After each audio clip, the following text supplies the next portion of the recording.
সফরে নয়াদিল্লিতে এসে পৌঁছলেন, সেই একই দিনে আমেরিকার প্রেসিডেন্ট ডোনাল্ড ট্রাম্প প্রকাশ করলেন তার নতুন ন্যাশনাল সিকিউরিটি স্ট্র্যাটেজি বা আমেরিকার নতুন জাতীয় সুরক্ষা রণকৌশল। অর্থাৎ আগামী দিনে আমেরিকার রাষ্ট্রীয় রণকৌশল কি হবে সেই বিষয়টি। খুব কাকতালীয় মনে হচ্ছে কি ব্যাপারটা, নাকি এর পেছনে রাশিয়া ও আমেরিকা দুই দেশের বিশেষ যে যুদ্ধ কৌশল তার প্রতিফলন একই দিনের এই দুটি ঘটনা? মনে রাখবেন, পুতিনের প্রথমে আসার কথা ছিল ডিসেম্বরের 5 ও 6 তারিখে, মানে একদিন পর। শেষ মুহূর্তে সেটা একদিন এগিয়ে আনা হয়েছে। এটা যদি না হতো তাহলে একদিন আগেই প্রকাশ হয়ে যেত ট্রাম্পের সিকিউরিটি স্ট্র্যাটেজি, এবং এর একটা প্রভাব পড়তে পারত রাশিয়ার সঙ্গে করা ভারতের চুক্তিগুলোর ওপর। রুশ ভারত এই দু দেশের যে চুক্তিগুলো হয়েছে তার উপর একটা প্রভাব ফেলতে পারত। সেটা হতে পারল না। আপনি প্রশ্ন করতেই পারেন, এমন কি চুক্তি হয়েছে ভারত আর রাশিয়ার মধ্যে যা আমেরিকার শিরক পীড়ার কারণ হতে পারে? এর উত্তর একটা নয়, অনেক চুক্তি যেমন স্বাক্ষরিত হয়েছে দুই দেশের মধ্যে। মনে রাখবেন, প্রায় 200 জনের প্রতিনিধি মণ্ডল, যার মধ্যে 9 থেকে 10 জন ছিলেন রাশিয়ার মন্ত্রী পর্যায়ে, তাদের প্রতিরক্ষামন্ত্রী, স্বরাষ্ট্রমন্ত্রী, উপপ্রধানমন্ত্রী ইত্যাদি সবাই। তেমনি এই দুই দেশের অফিসার পর্যায়ে আলোচনা হয়েছে বহু বিষয়ে, সহমতি হয়েছে বহু বিষয়ে চুক্তির বাইরে।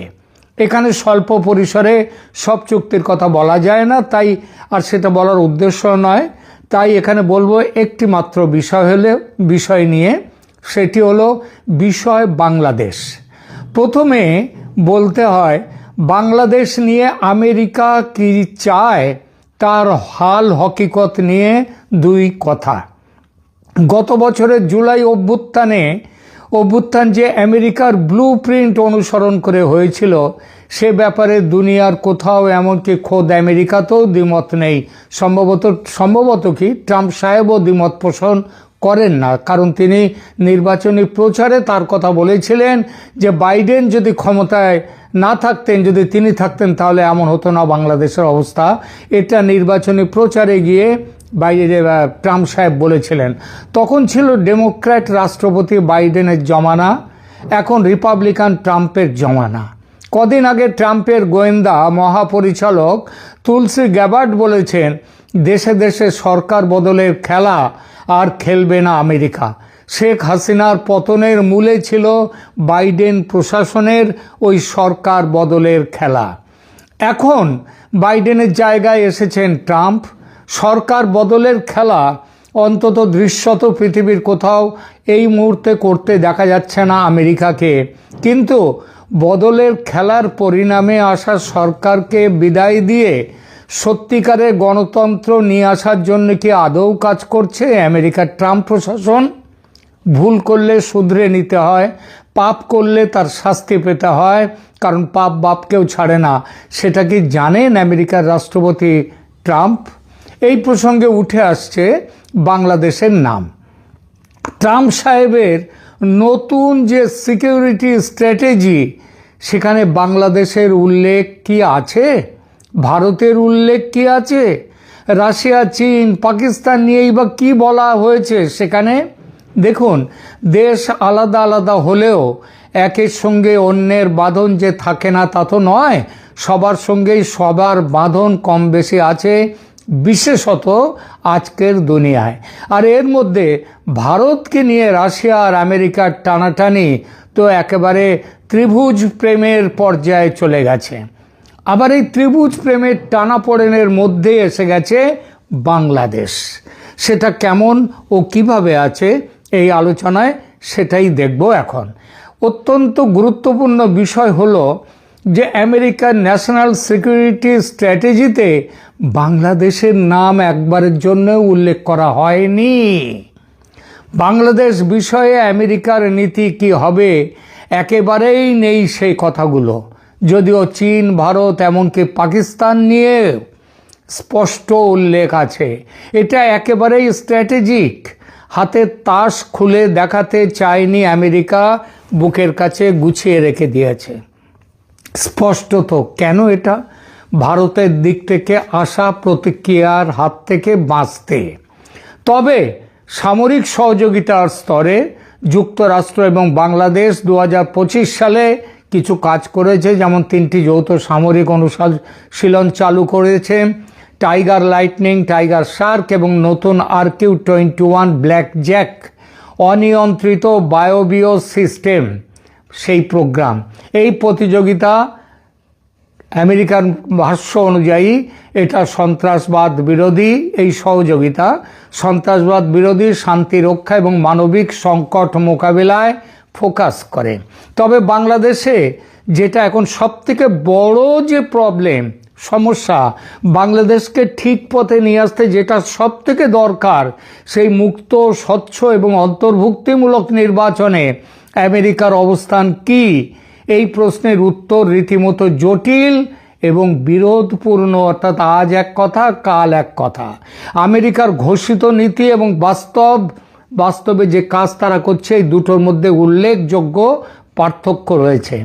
বিশেষত নির্বাচনে আওয়ামী লীগের অংশগ্রহণ সম্পর্কে আমেরিকার অবস্থান অত্যন্ত অস্পষ্ট এবং আজ এক কথা, কাল আর এক কথা, পরিবর্তনশীল।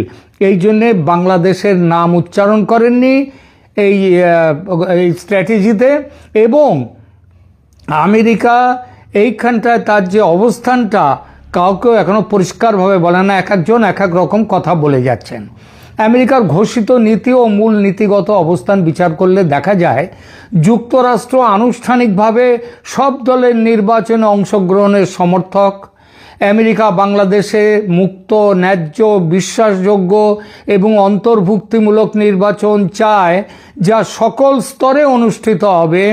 রুল অফ ল এবং গণতান্ত্রিক নীতির প্রতি প্রতিশ্রুতি 2024 সালে যখন বাইডেন প্রশাসন ছিল, তখন স্টেট ডিপার্টমেন্টের মুখপাত্র বলেছিলেন যে আমেরিকা পুরো নির্বাচন প্রক্রিয়া জুড়ে আইনের শাসন বজায় রাখা এবং গণতান্ত্রিক নীতিগুলোকে সম্মান করতে চায়। কিন্তু সেসবগুলো হল যে আমেরিকা সরাসরি, এটাগুলো হচ্ছে বাইডেন আমলের কথা, তখন শেখ হাসিনার আমল ছিল। সুতরাং গুরুত্বপূর্ণ বিষয় হলো যে আমেরিকা সরাসরি, বর্তমানের আমেরিকা সরাসরি আওয়ামী লীগের নির্বাচনে অংশগ্রহণের ব্যাপারে এবং তাদের ওপর থেকে নিষেধাজ্ঞা প্রত্যাহার করার ব্যাপারে পরিষ্কার করে আজ অবধি কিছু বলছে না। এক একজন এক এক রকম কথা বলছেন। কেউ বলছেন অংশগ্রহণমূলক নির্বাচন চাই, সেখানে সব দল থাকবে। এর পরিবর্তে শুধু এইটাই যে আবার তার উল্টো কথাও কেউ কেউ বলছেন। তারা ওই স্বচ্ছ এবং মুক্ত নির্বাচন বলে থেমে যাচ্ছেন। সুতরাং এর পরিবর্তে আমেরিকা মোহাম্মদ ইউনূসের অন্তর্বর্তী সরকারকেও কিন্তু কার্যত বহু ক্ষেত্রে সমর্থন দিচ্ছে এবং উৎসাহ দিচ্ছে। কিসের জন্যে? মুক্ত এবং ন্যায্য একটা নির্বাচনের জন্য। কিন্তু ওই অংশগ্রহণমূলক, বিশেষত আওয়ামী লীগকে অংশ দেওয়ার ব্যাপারে কোনো কথা বলছে না। দেখুন, আমেরিকা আওয়ামী লীগ কর্মীদের উপর জোর করে অদৃশ্য করে দেওয়া হচ্ছে, গুম করা হচ্ছে, গ্রেপ্তার করা হচ্ছে, এসব যে উদ্বেগ প্রকাশ করছে, এটা কিন্তু ওই নিষেধাজ্ঞার বিরোধিতা করে নয়, মানবাধিকার লঙ্ঘন হিসেবে।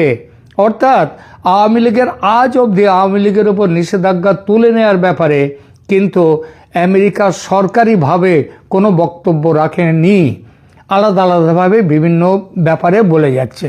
যদিও সারা পৃথিবীর যে হিউম্যান রাইটস যে সমস্ত ওয়াচ রয়েছে, তারা বলে যাচ্ছে যে আওয়ামী লীগকে নিয়ে নির্বাচন করতে হবে, নইলে গণতন্ত্র ফিরবে না।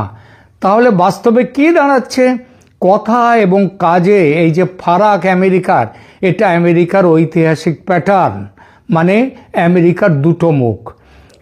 একাডেমিক বিশ্লেষক যারা, তারা বলছেন যে আমেরিকার বাংলাদেশ নীতি গভীর অসামঞ্জস্যপূর্ণ, একটার সাথে আর একটার মিল নেই। আমেরিকা গণতন্ত্রের জন্য আওয়াজ দেয়, কৌশলগত স্বার্থ আবার সেখানে প্রাধান্য পায়, অর্থাৎ নিজেদের স্বার্থ। যখন আওয়ামী লীগ ক্ষমতায় ছিল তখন আমেরিকা তার বিরুদ্ধে, আওয়ামী লীগের যে নির্বাচন হয়েছিল সেই আমলে তার বিরুদ্ধে জোরালো প্রতিবাদ করেছে। কিন্তু এখন যখন ইউনূস আমেরিকার কাছাকাছি, মানে ইউনূস নির্বাচন করতে যাচ্ছে, আমেরিকা কিন্তু বিরাট করে কোনো রকমভাবে মুখ খুলছে না। এই হচ্ছে আমেরিকা। কিন্তু আমেরিকা, এই জন্যই বললাম, বাংলাদেশ নিয়ে আমেরিকা তার যে সিকিউরিটি স্ট্র্যাটেজিতে একটি শব্দ সেখানে বলেনি, যদিও বঙ্গোপসাগরে আধিপত্য বিস্তারের জন্য আমেরিকা সর্বত চেষ্টা করছে। তাহলে এইবার প্রশ্ন আসে, কেন আমেরিকা বাংলাদেশের নাম পর্যন্ত তার যে নতুন যে সিকিউরিটি স্ট্র্যাটেজি সেখানে কেন নিয়ে এলো না ন্যাশনাল সিকিউরিটি স্ট্র্যাটেজিতে? তার কারণ হচ্ছে এই ভারত ওখানে পরিষ্কার করে বললে ভারত রেগে যাবে, রেগে গিয়ে ভারত বেরিয়ে যেতে পারে। এমনিই তো ভারত অনেকটাই চলে গিয়েছে রাশিয়ার ব্লকের কাছে, রাশিয়ার কাছে। এখন যদি এই সমস্ত ব্যাপার নিয়ে যদি পরিষ্কার করে কিছু বলা হয় তাহলে ভারত আরও রেগে যেতে পারে। এবং সেই জন্যে আমেরিকা করেছে কি, এর থেকে বাবা ভালো ব্যাপারটাকে চেপে চুপে রেখে দাও, সেই চেপে চুপে রেখে দিয়েছে আমেরিকা। কিন্তু তাদের আসল চেহারাটা সেটা তো ভারত চিনে গেছে, ভারত চিনতে পেরেছে সেইটা আমেরিকার আসল চেহারাটা। ভারত জানে ইন্দো প্যাসিফিক অঞ্চলে চীনের প্রভাব খর্ব করতে গেলে ভারতকে পাশে পেতেই হবে আমেরিকার। তার জন্য সিকিউরিটি স্ট্র্যাটেজিতে ভারতের উল্লেখ বেশ কয়েকবার আছে।